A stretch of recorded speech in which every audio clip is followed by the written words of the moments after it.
Welcome to the Omega Museum, celebrating the pioneering legacy of Omega watchmaking. Before you venture into our world, we would like to share with you the fascinating story of measuring time throughout history. Time never stops. Time is like a flowing stream. It can race past or seem endless. But time is also a constant that can be measured very accurately by the day, the hour, and the second. Since the dawn of civilization, humans have measured time by gazing at the sun and the starry night in the heavens above. Seemingly revolving like clockwork across the skies, these heavenly bodies would naturally mark the passage of time. For thousands of years, the Egyptians used the shadow of an obelisk to record and measure the time of day. The Egyptian obelisk evolved into the sundial. Combining the apparent movement of the sun across the skies during the day with observations of the stars, the Egyptians divided the day into 24 hours. 12 hours of daytime and 12 hours of night. The ancient Egyptians also used the flow of water to measure time. Some believe the water clock was invented 6,000 years ago in ancient China. But the oldest known example was found in the temple of Karnak in Upper Egypt and is 3,500 years old. Water clocks cannot tell the time of day, but they are very accurate when measuring elapsed time, like stopwatches of antiquity. A water clock is quite simple. A pot with markings on the inner side, and a hole at the bottom that lets the water flow out. As the water table slowly lowers, elapsed time can be read by counting the markers. 3,000 years after the invention of the water clock, the ancient Greeks were still refining the time mechanism. Even the classical philosopher Plato is believed to have devised a water-based alarm clock to keep his students on their toes. He added a tube to the water vessel to form a siphon. When the tube was filled, the water would gush into another vessel with a slit, making it whistle like a steaming kettle. Sometimes simple ideas come from great minds. The Chinese not only used water clocks, but also devised methods using combustion to measure time, such as candle and incense clocks. The earliest reference to a candle clock is in a poem by Yu Zhangqiu, 1,500 years ago. Such candles were inscribed with hour graduations, marking the passage of time under a constant flame. The most refined of the early Chinese clocks was nevertheless water-driven, such as the earliest example of an astronomical clock. It was the first clock in history to have a mechanical chain drive, yet it relied on water as its natural source of power. Devised almost 1,000 years ago by Chinese polymath Su Song, the clock would demonstrate the apparent movement of the heavenly bodies.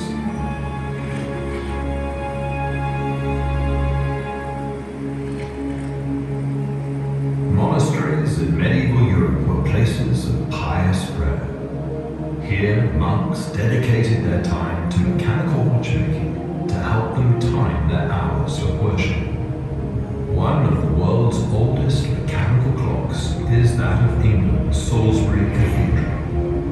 Rope hanging weights power the timepiece by the pull of gravity, and a train of gears ensures the energy is released evenly to create a repetitive motion called oscillation, the heartbeat of a clock. Such early barrel clocks marked a seismic shift from measuring time by continuous processes such as the flow of water to the magic of mechanics. Humans can now standardize timekeeping by the day, the hour, the minute, and the second. By the 15th century, watchmakers had become so skilled that they could create small spring-powered clocks where energy was stored when wound by hand. With pocket watches, people no longer had to look to the sun or the local church tower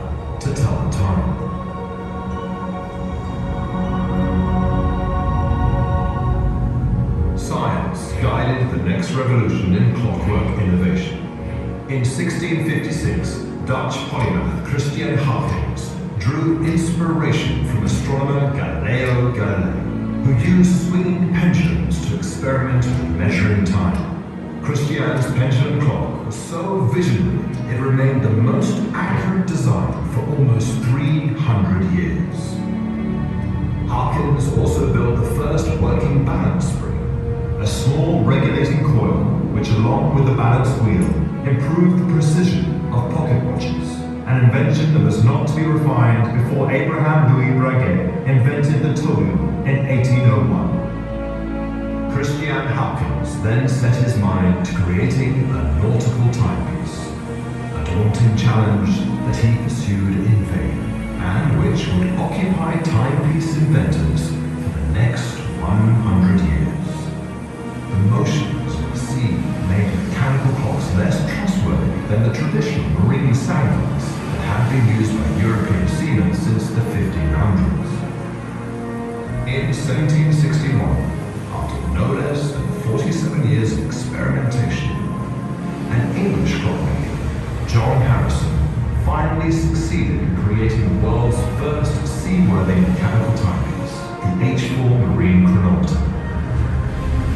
Used for celestial navigation, the clock was so accurate that it could measure a voyage from England to Jamaica within 5 seconds.